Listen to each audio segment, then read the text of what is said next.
Sisi gelap hubungan kerajaan Majapahit Hindu dengan kerajaan Sunda.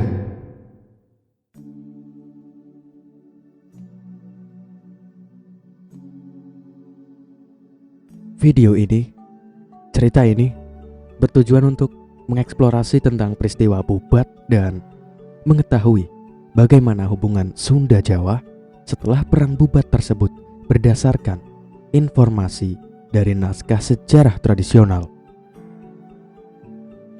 Cerita ini dianggap penting karena peristiwa Bubat yang sudah berlalu lebih 7 abad sejak peristiwa tersebut terjadi. Namun, dampak dari peristiwa tersebut masih menjadi ingatan umum. Collective memory masyarakat Sunda dan penggambaran tentang peristiwa Bubat tersebut sudah menjadi cerita yang diwariskan secara turun-temurun. Overall living.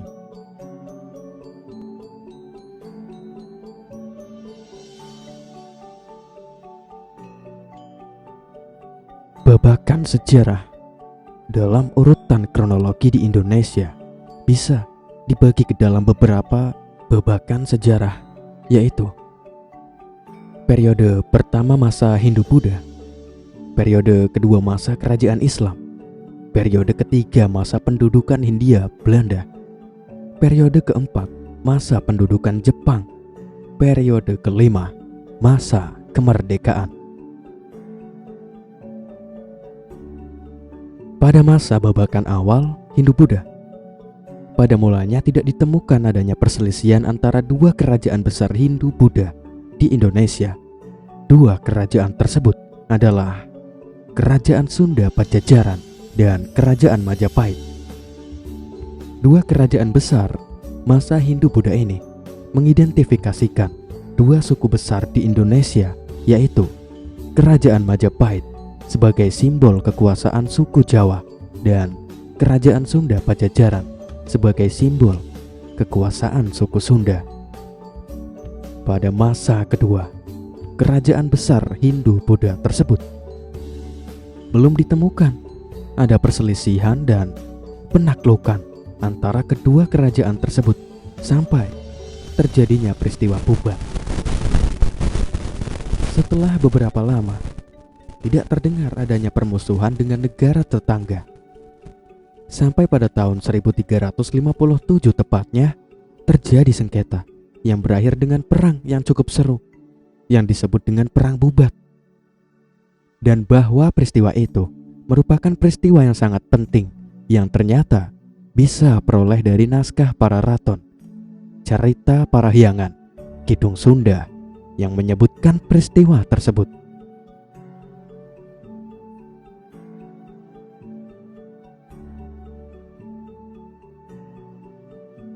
Peristiwa Bubat sudah berlalu lebih 7 abad sejak peristiwa tersebut terjadi. Namun dampak dari peristiwa tersebut masih menjadi ingatan umum. Berdasarkan sumber-sumber sejarah yang diperoleh, kejadian Perang Bubat merupakan sebuah kejadian yang tidak diharapkan oleh Raja Hayam Wuruk. Peristiwa ini bisa terjadi lebih cenderung karena keinginan pemenuhan ambisi Mahapatih Gajah Mada yang ingin mewujudkan sumpah palapanya untuk menjadikan Majapahit sebagai penguasa tunggal di Nusantara. Karena pada waktu itu ada dua kerajaan besar yang berdampingan, yaitu Kerajaan Sunda, representasi dari suku Sunda saat ini, dan Kerajaan Majapahit, representasi dari suku Jawa. Gajah Mada sebagai seorang Mahapatih menginginkan hanya Kerajaan Majapahit yang dianggap sebagai pusat kekuasaan, sedangkan kerajaan lain termasuk Kerajaan Sunda diinginkan menjadi kerajaan bawahan.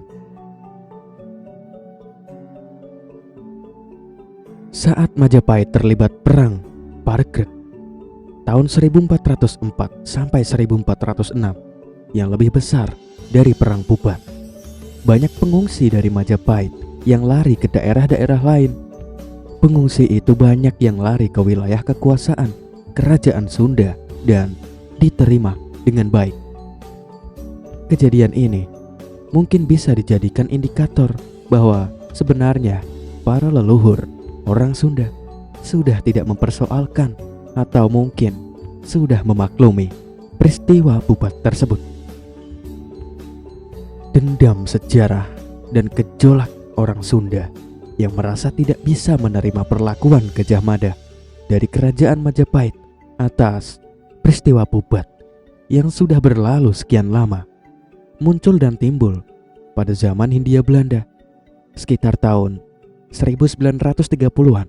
Saat itu Kidung Sunda baru saja diterjemahkan dan beredar di masyarakat Sunda. Kidung Sunda sendiri baru dibuat 300 tahun setelah peristiwa Bubat terjadi. Setidaknya butuh 3 generasi yang menceritakan kembali kisah itu, baru kemudian diabadikan dalam sebuah naskah kuno. Ada suatu pertanyaan muncul. Mengapa peristiwa yang sudah berlalu sudah lebih dari 7 abad tersebut masih bisa bertahan dan menjadi luka sejarah bagi orang Sunda? Kemungkinannya adanya perang Belanda dalam mentransformasi permusuhan tersebut pada masa penjajahan, sehingga isu ini bisa dijadikan alat untuk menjaga sikap saling bermusuhan antar dua etnis besar, Sunda dan Jawa. Kondisi ini dipelihara oleh penjajah karena sangat menguntungkan bagi Belanda yang ingin melemahkan keadaan suku-suku di Indonesia. Atau bisa juga itu merupakan sebuah akibat yang tidak langsung dan tidak disengaja setelah orang-orang Sunda yang bisa memahami Kidung Sunda setelah diterjemahkan oleh seorang filolog. Pembahasan tentang perang Bubat akan lebih menarik lagi jika dihubungkan dengan kondisi masyarakat Sunda sekarang yang masih mempunyai stigma kurang baik terhadap suku Jawa. Tidak bisa dipastikan apakah itu memang akibat dari dendam sejarah perang Bubat atau ada persoalan lain yang perlu dikaji lebih jauh. Sifat permusuhan dengan Majapahit orang Jawa setidaknya bisa dilihat dari fenomena yang terjadi hingga saat ini. Misalnya, tidak ada nama-nama jalan dan gedung perkantoran pemerintah di kota-kota Jawa Barat seperti Bandung dan Bogor menggunakan nama Hayam Wuruk, Gajah Mada, dan Majapahit. Demikian juga belum ditemukan ada nama-nama dari pasar, gedung swasta dan lain-lain yang menggunakan nama Majapahit, Gajah Mada, dan Hayam Wuruk. Sikap permusuhan dan stigma negatif terhadap suku lain mungkin perlu dicarikan jalan penyelesaiannya, supaya sikap tersebut bisa secara perlahan dihilangkan dan generasi sekarang memahami kondisi zaman yang sebenarnya terjadi pada waktu itu. Sebuah tulisan yang berjudul Bubat, Sisi Gelap Hubungan Kerajaan Majapahit Hindu dengan Kerajaan Sunda, bertujuan untuk mengeksplorasi tentang peristiwa perang Bubat dan mengetahui bagaimana hubungan Sunda Jawa setelah perang Bubat tersebut berdasarkan informasi dari naskah sejarah tradisional. Sekilas tentang Majapahit dan Sunda Pajajaran. Majapahit merupakan sebuah kerajaan yang bercorak Hindu-Buddha yang didirikan oleh Raden Wijaya. Pada awalnya, Majapahit merupakan sebuah daerah baru yang masih berbentuk hutan yang dikenal dengan sebutan hutan tarik.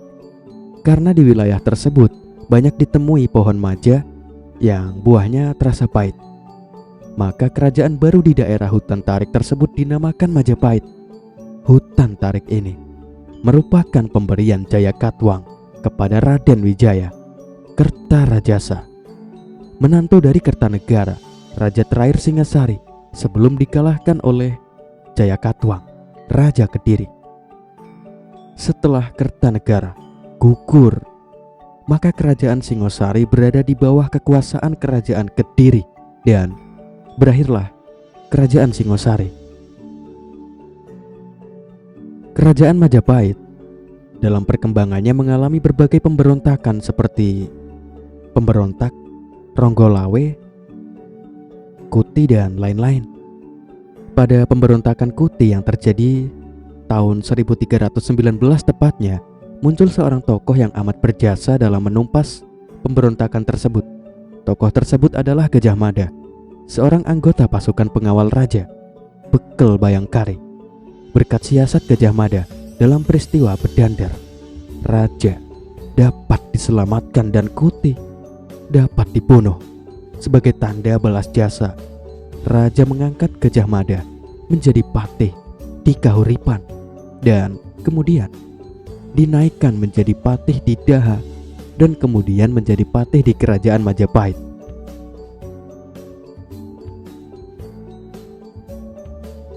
Kerajaan Majapahit mencapai puncak kejayaannya pada masa pemerintahan Raja Hayam Wuruk pada tahun 1350 sampai 1389 tepatnya, dengan gelar Maharaja Sri Rajasa Negara.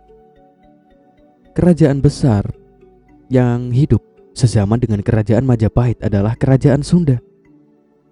Di antara persoalan yang muncul ketika membicarakan Kerajaan Sunda adalah persoalan nama kerajaan itu sendiri. Di samping nama Kerajaan Sunda kadangkala bisa mengaburkan pembaca dengan timbulnya nama lain seperti Pajajaran, Pakuan, dan Pakuan Pajajaran. Sampai saat ini, kata Sunda sebagai nama sebuah kerajaan yang pernah eksis tidaklah sepopuler kata Tarumanegara sebagai nama sebuah kerajaan yang juga pernah eksis di bumi Parahyangan, Jawa Barat. Tegasnya, masyarakat masih banyak yang mengenal hanya Tarumanegara sebagai satu-satunya kerajaan yang pernah eksis di Jawa Barat.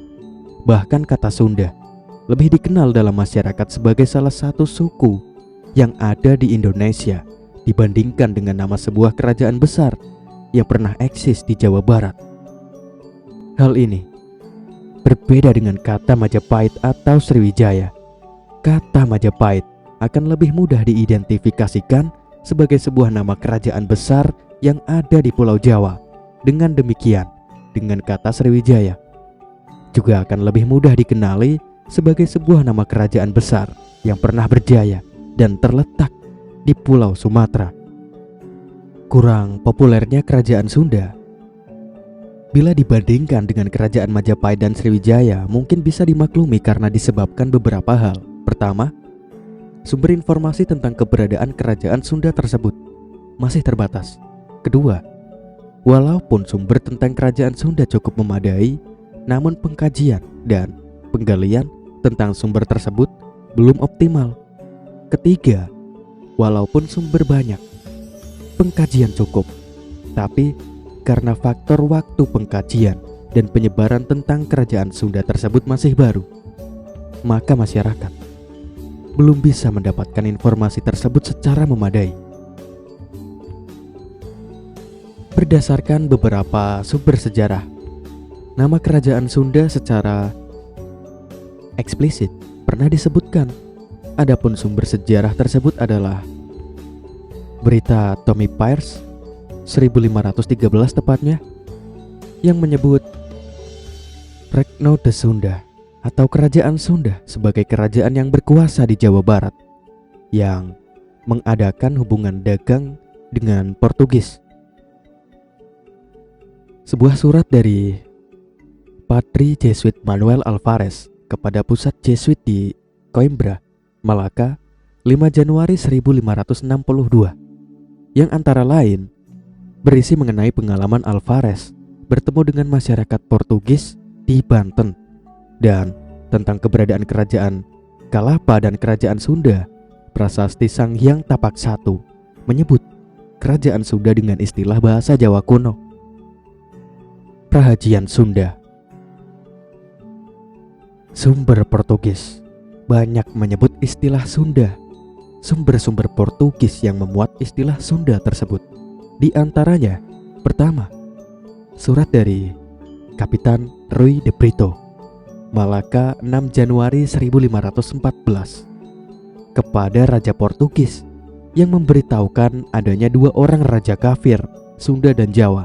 Kedua, sebuah surat dari lain kapitan di Malaka 8 Januari 1515 kepada Raja Portugis yang menjelaskan pentingnya Malaka sebagai pusat perdagangan, antara lain untuk perdagangan dengan Sunda.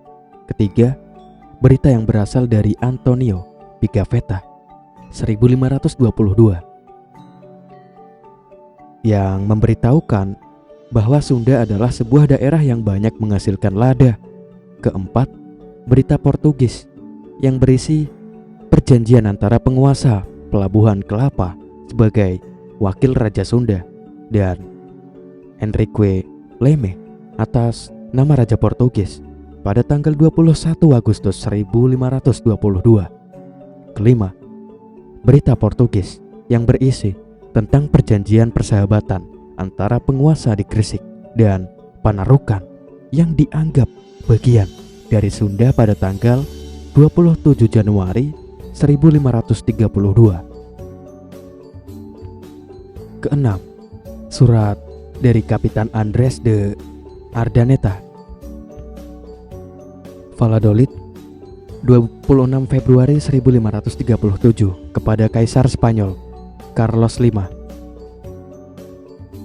yang antara lain berisi berita tentang telah jatuhnya pelabuhan Sunda Kelapa ke tangan Sultan Demak.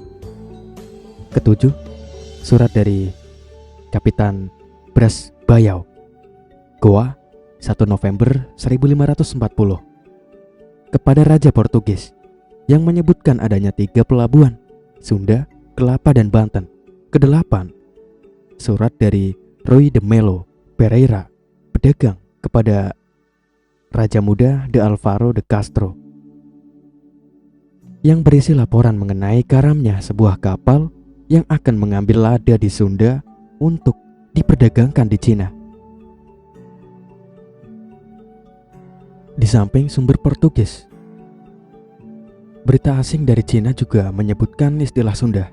Sumber Cina tersebut diantaranya adalah berita Cheng Ho yang menyebutkan bahwa ia beberapa kali diutus Kaisar Cina ke negara-negara di sebelah selatan, antara lain Sunlah, yang besar sekali kemungkinannya merupakan lafal Cina untuk kata Sunda. Di samping sumber sejarah dari orang-orang asing, kata Sunda juga disebut dalam beberapa prasasti, di antaranya adalah Prasasti Kebon Kopi II, Prasasti Rakrian, Juru Pangambat. Prasasti tersebut berangkat tahun 854 Saka atau 932 Masehi, berbahasa Melayu kuno. Di antara bunyi prasasti tersebut, pulihkan Haji Sunda. Bagian kalimat ini dapat diartikan memulihkan Raja Sunda dari Prasasti Kebon Kopi II. Ini dapat disimpulkan bahwa pernah ada raja di Sunda setelah berakhirnya Kerajaan Tarumanegara tahun 666 dan 669 Masehi, yang merupakan berita terakhir tentang Tarumanegara. Nama Sunda muncul dalam prasasti Canggal yang berangkat tahun 654 Saka atau 732 Masehi. Pada prasasti Sang Hyang Tapak juga dikenal prasasti Jaya Bupati atau prasasti Cicatih, juga muncul nama Sunda. Prasasti terdiri dari 40 baris yang ditulis pada 4 buah batu. 4 batu ini ditemukan di tepi sungai Cicatih di Cibadak, Sukabumi. Prasasti-prasasti tersebut ditulis dalam bahasa Kawi. Ada beberapa tokoh penting dalam catatan sejarah pada masa eksistensi Kerajaan Sunda. Carita Parahyangan menyajikan uraian mengenai awal Kerajaan Sunda dengan menyebutkan nama seorang tokoh. Nama tersebut adalah Sanjaya. yang disebut dalam prasasti Canggal 732 Masehi yang berasal dari halaman percandian Gunung Wukir, Kecamatan Salam, Magelang.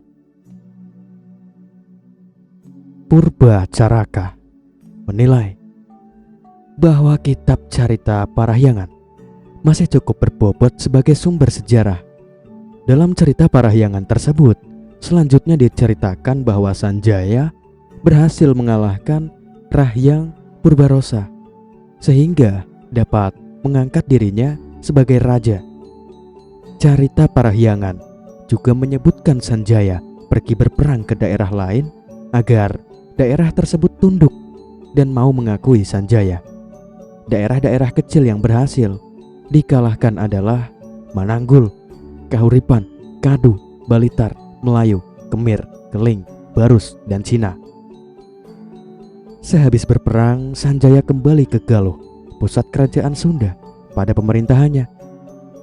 Tidak semua daerah yang disebutkan tadi berhasil dikalahkan Sanjaya, namun setidaknya menunjukkan bahwa Sanjaya telah berusaha memperluas daerah kekuasaannya.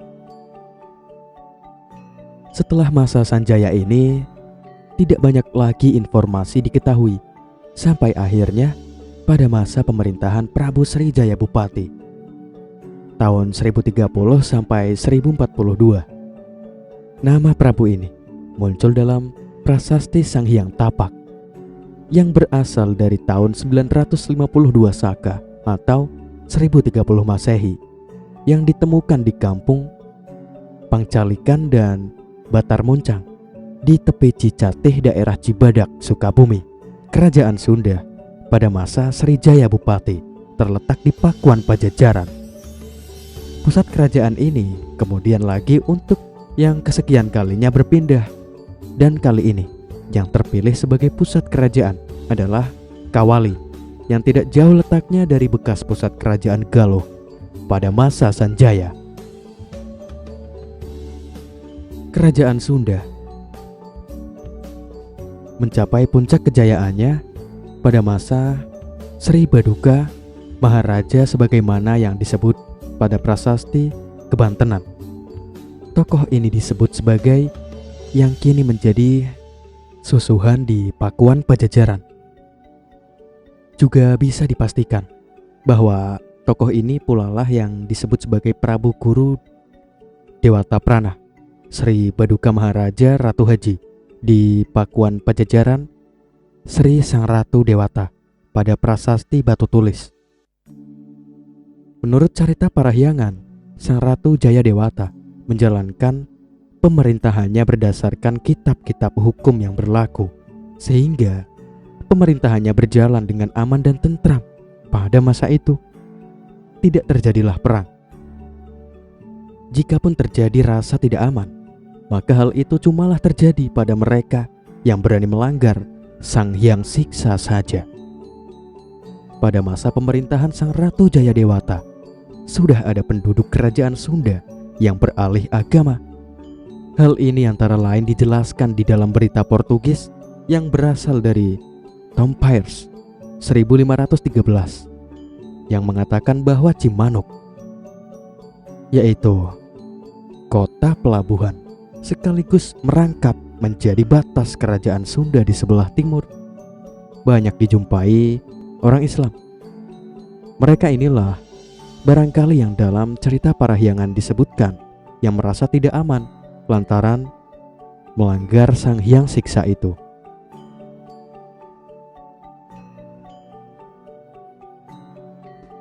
Hubungan kerajaan Hindu Majapahit dengan kerajaan Sunda. Pada bagian ini akan dibahas hubungan kerajaan Sunda dan kerajaan Majapahit, hubungan yang akan dikemukakan. Di sini bukanlah suatu hubungan politik, sosial, ekonomi, dan kebudayaan.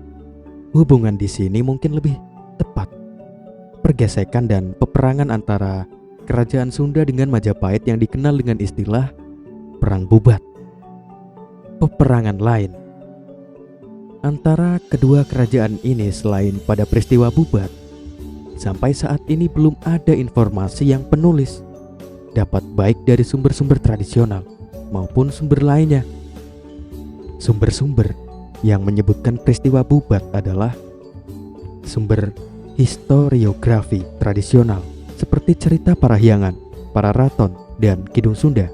Namun, sebelum memberikan gambaran tentang Bubat tersebut berdasarkan historiografi tradisional, di sini akan diungkapkan beberapa literatur yang menyebutkan tentang Bubat tersebut.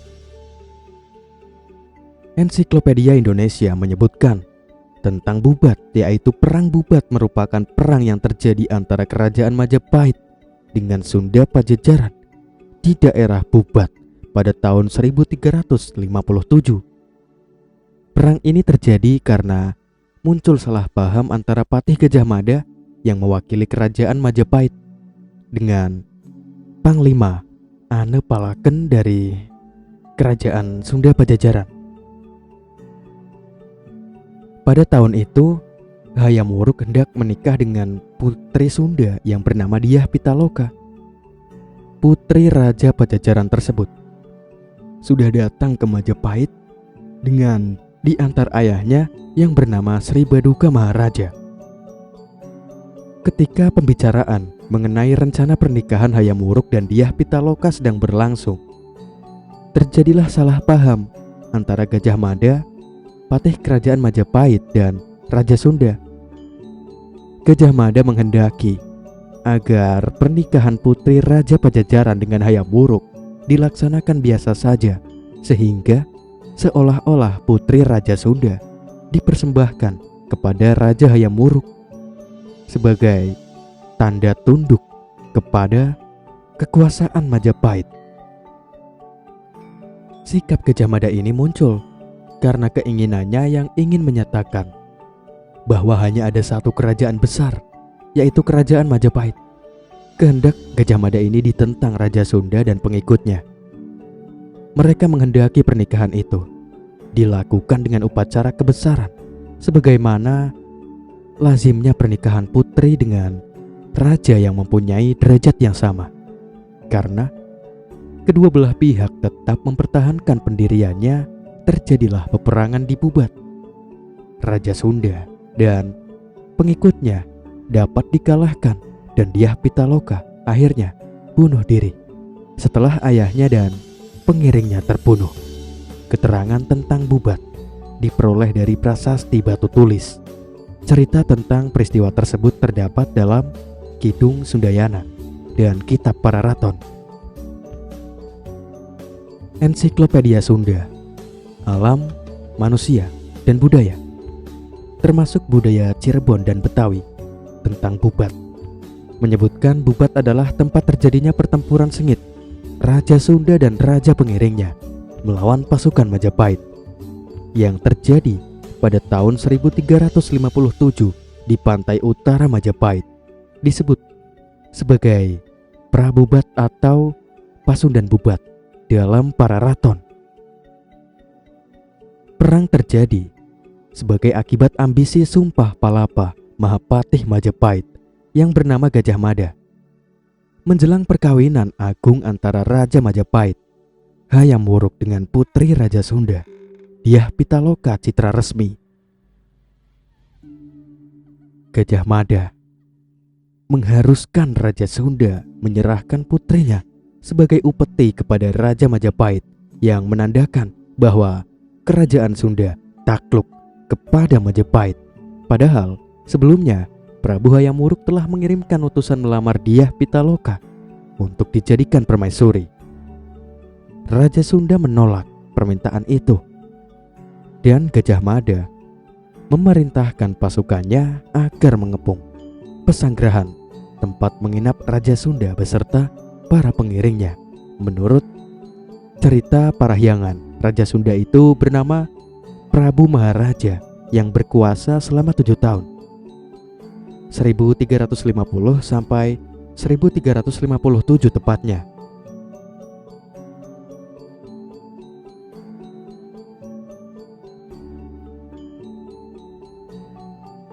Bubat dalam naskah historiografi tradisional. Yang pertama, cerita Parahyangan. Naskah cerita Parahyangan dikatakan sebagai salah satu sumber yang menceritakan tentang peristiwa Bubat. Setelah menyimak edisi yang ditulis oleh Aja, penulis tidak menemukan penyebutan kata Bubat yang digunakan pada teks tersebut.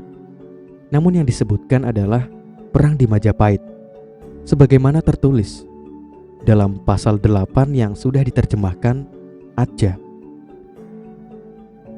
Berputra Prabu Maharaja menjadi raja selama 7 tahun. Karena terkena perbuatan hianat, mendapat bencana oleh putrinya bernama Tohan. Ia menginginkan mas kawin yang besar. Itulah sebabnya banyak orang pergi ke Jawa, tidak mau bersuami di Sunda. Maka terjadilah Perang di Majapahit. Perang di Majapahit kemudian ditafsirkan dengan kata Bubat.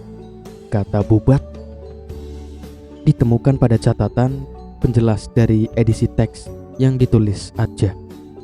Dalam catatan penjelasan nomor 63 disebutkan, putri ini Dyah Pitaloka, lahir tahun 1339 Masehi. Ia diberi nama citra resmi oleh kakeknya dan nama Dyah Pitaloka oleh ayahnya. Selanjutnya, pada penjelasan nomor 64 disebutkan pertempuran Bubat terjadi bulan Badrapada tahun 1279 Saka pada hari Anggarawaki. Kemungkinan 29 Agustus 1357 dan hanya berlangsung sehari.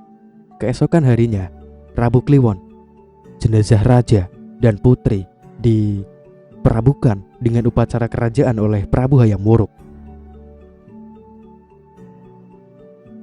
Tentang naskah carita Parahyangan ini, Ensiklopedia Sunda memberikan gambaran sebagai berikut. Cerita Parahyangan merupakan naskah sejarah tradisional Sunda yang disusun pada akhir abad ke-16, mengisahkan perkembangan kerajaan Galuh dan kerajaan Sunda berdasarkan urutan kronologis raja-raja yang memerintahnya sejak raja pertama hingga raja terakhir. Di dalamnya dikemukakan peristiwa-peristiwa yang terjadi dan masalah-masalah yang timbul pada masa pemerintahan tiap raja, beserta lamanya raja-raja itu memerintah. Karangan telah disusun oleh warga kerajaan Sunda pada masa kerajaan tersebut tengah mengalami kehancuran akibat desakan kekuasaan kerajaan Islam Cirebon. Karangan ini ditulis pada daun lontar dengan menggunakan aksara Sunda dan berbahasa Sunda kuno. Naskahnya ditemukan di daerah Galuh dan sekarang disimpan di Perpustakaan Nasional Jakarta dalam Kropak 406 bersama dengan naskah lain. Kedua, Kidung Sunda. Cerita yang menggambarkan Bubat justru lebih banyak diungkapkan oleh Kidung Sunda. Namun Kidung Sunda merupakan karya sastra dalam bahasa Jawa pertengahan berbentuk tembang. Dalam karya yang bersifat sastra, unsur mitos sering tercampur dengan unsur fakta sejarah. Dalam Kidung Sunda, cerita tentang Bubat dimulai dari cerita keinginan Hayam Wuruk untuk mencari seorang permaisuri. Gambaran tentang peristiwa Bubat tersebut dikaitkan dengan tokoh penting Patih Gajah Mada. Dalam Kidung Sunda ini sangat jelas jalannya perang Bubat dan bagaimana posisi Gajah Mada pada peristiwa tersebut. Kidung Sunda yang terdiri dari 3 pupuh dan 449 pada menceritakan serta melukiskan perjalanan keluarga Raja Sunda ke Majapahit untuk merayakan perkawinan putri Raja Sunda dengan Raja Hayam Wuruk dari Majapahit. Selain itu, menggambarkan pertempuran dan kekalahan orang-orang Sunda di Bubat karena selisih paham tentang hubungan kenegaraan Sunda dan Majapahit sebagai akibat kebijakan Mahapatih Gajah Mada. Tidak seperti dalam Para Raton dan negara Kertagama yang menggambarkan Gajah Mada pada bagian kecil saja.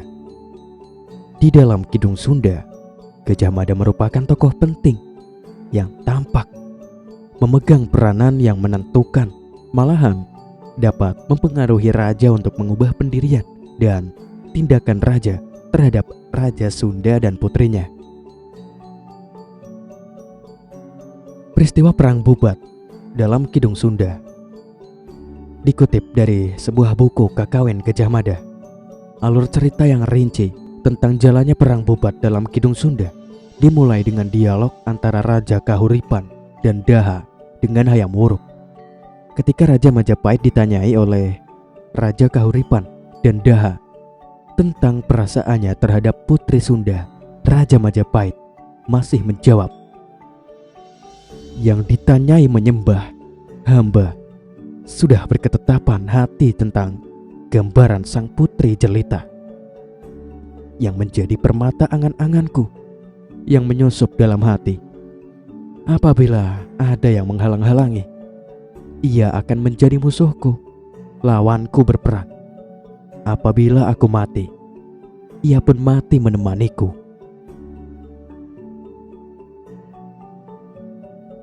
Penggambaran dan jawaban Raja Hayam Wuruk tersebut didengar oleh para menteri, dan para menteri lainnya setuju dengan keinginan raja. Namun Gajah Mada tidak setuju. Mengetahui Gajah Mada tidak setuju, para menteri tidak berani dan tidak bisa berbuat apa-apa.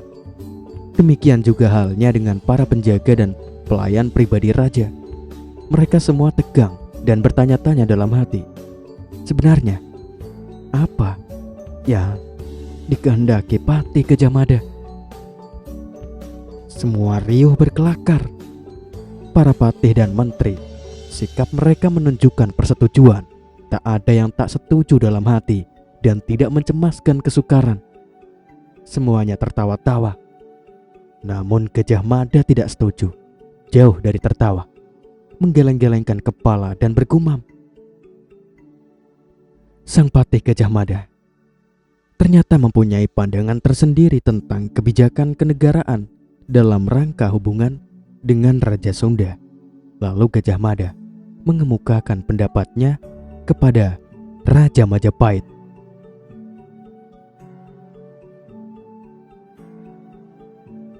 Tuan hamba pergi ke Bubat menyambut Raja Sunda yang konon datang dengan seluruh keluarga. Tujuan mereka ke Jawa. Mustahil, Paduka. Rencana Raja Sunda itu menyulitkan kita. Itu bukan kebijakan kita seperti yang sudah-sudah. Sebaiknya mereka menunggu 4-5 malam lagi. Tidak sampai di situ saja. Patih Gajah Mada kemudian melanjutkan pertimbangannya kepada raja dan berkata, "Bagaimana dengan para kepala negara jajahan di Nusantara? Tidakkah ingat? Mereka tunduk pada dulu tuanku, Madura, Palembang, Kochi, Wandan, dan Tumasik, Tanjung Pura dan Sawakung, sampai Raja Bali. Semuanya terkenal dan bakti mereka disertai persembahan." Gajah Mada masih melanjutkan keterangan tentang kebijakan kerajaan pada Raja Majapahit dan kemungkinan tindakan pihak Raja Sunda yang dapat merugikan Majapahit. Berkatalah ia, "Nanti orang Sunda menjadi lain sikapnya dan tidak sesuai dengan kebijakan terhadap para raja lain di Nusantara. Aduhai, seakan tidak dikuasai oleh hamba untuk tunduk pada kita pada waktu dulu. Tunggulah barang 5 malam. Apabila masih saja tidak ada yang datang."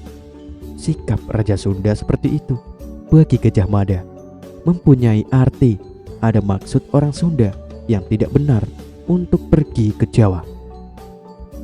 Itu tipu muslihat. Gajah Mada selanjutnya memberi pertimbangan kepada Hayam Wuruk untuk janganlah tidak waspada Baginda akan kelicikan musuh yang datang ke hadapan dulu tuanku dengan dalih persahabatan Raja Majapahit Hayam Wuruk ternyata mengikuti saran Gajah Mada karena tidak paham akan maksud siasat patihnya ini. Keterangan utusan raja yang bernama Madu ke Raja Sunda yang dahulu disetujui kini dilalaikan semua menteri yang hadir pada waktu itu. Tidak mengerti dan heran akan kebijakan Gajah Mada dan mengapa raja menyetujui tindakan yang dirasakan tidak pada tempatnya sebagai balasan terhadap prakarsa persahabatan dan kebaikan pihak Sunda. Namun mereka tidak berani mengatakan apapun.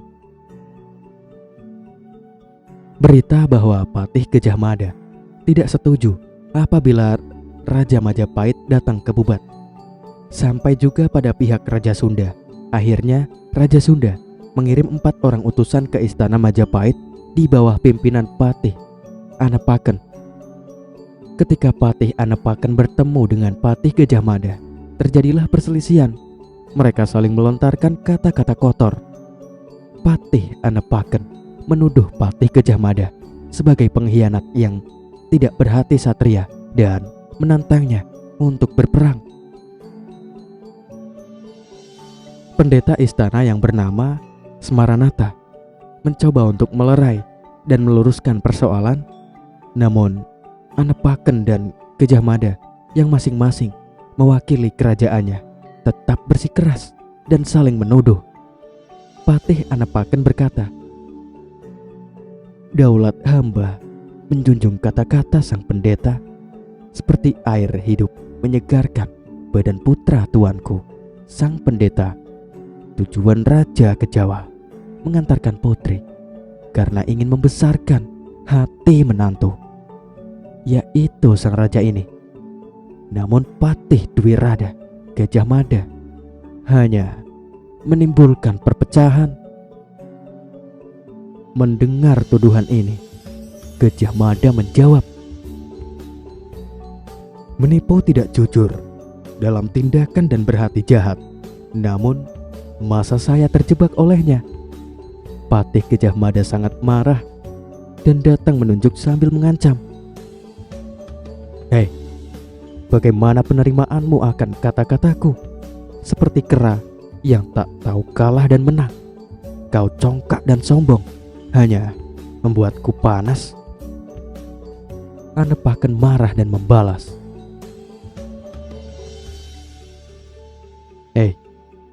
"Kau tak tahu artinya. Manakah cirimu yang baik?" Menjawab sang patih, "Mari kita membuat janji. Apabila ada orang yang datang dengan kereta berpayung sutra dengan segala tanda kehormatan." Setelah terjadinya pertengkaran ini, akhirnya peperangan antara rombongan kerajaan Sunda dan Majapahit tak dapat dielakkan. Raja Sunda tidak mau menyerahkan putrinya sebagai persembahan dan lebih baik gugur dengan cara yang terhormat. Disuruhnya istri dan putrinya pulang ke Sunda, tetapi mereka tidak mau. Persiapan perang sangat ramai dan peperangan akan segera terjadi. Pasukan Sunda sudah siap, demikian pula pasukan Majapahit. Setelah terjadi perselisihan hebat tersebut, Gajah Mada masih mempunyai kebijakan lain. Ia mengusulkan kepada raja untuk mengirim utusan ke Raja Sunda di Bubat. Menurut Gajah Mada, mungkin mereka orang Sunda takut berperang dan mati. Hal itu dapat dihindari dengan jalan mempersembahkan putri Sunda sebagai tanda takluk pada Raja Majapahit. Keinginan Gajah Mada disampaikan dan ditolak mentah-mentah oleh pihak Raja Sunda. Malahan menentang Raja Majapahit supaya segera datang ke Bubat. Setelah utusan Raja Majapahit melaporkan hal ini kepada rajanya, maka raja menjadi sangat marah dan segera menyuruh menteri-menterinya untuk bersiap-siap menggempur pihak Sunda. Tetapi dicegah oleh Gajah Mada. Kemudian Gajah Mada juga mengusulkan siasat perang sebagai berikut. sebarlah pasukan. Musuh Baginda bagaikan anjing yang terbentur jika dikejar, bangkitkan kemarahan, membunuh supaya diperhatikan. Siasat ini pada permulaan menyebabkan banyak kekalahan di pihak Majapahit. Namun setelah Gajah Mada sendiri terjun dalam peperangan dan dapat membunuh Anepaken dalam perkelahian 1 lawan 1, pasukan Sunda akhirnya kalah dan hancur. Raja Sunda juga gugur dan dibela oleh putri dan permaisurinya yang bunuh diri karena ingin mengikuti ayah dan suaminya ke alam baka. Hayam Wuruk menyesali terjadinya peristiwa ini. Maka jenazah Raja Sunda dan putri raja tersebut diperabukan pada sebuah upacara keagamaan. Kidung Sunda ini walaupun tidak bisa dijadikan sebagai sumber sejarah, setidaknya ia bisa memberikan gambaran yang lebih utuh tentang peristiwa bila dibandingkan dengan Carita Parahyangan.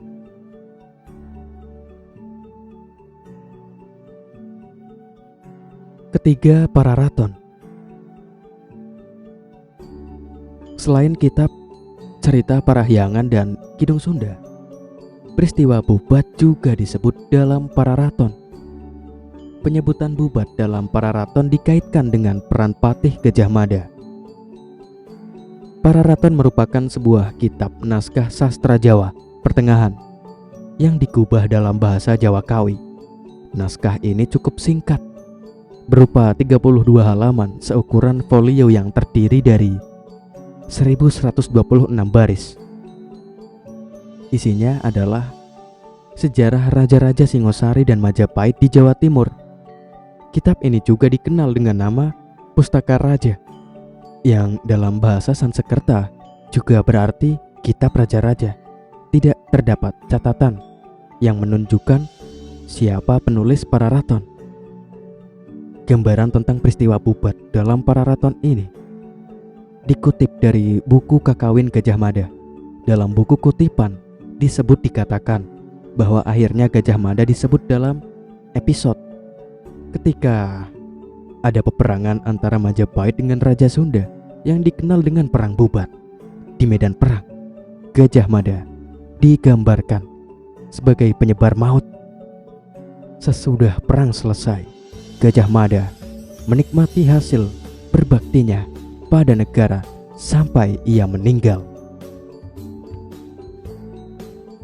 Jabatan Mahapatih sepeninggal Gajah Mada kosong untuk 3 tahun.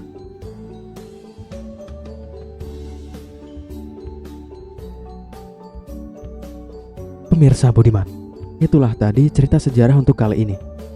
Jangan lupa sampaikan masukan kalian, kritik kalian, saran kalian di kolom komentar.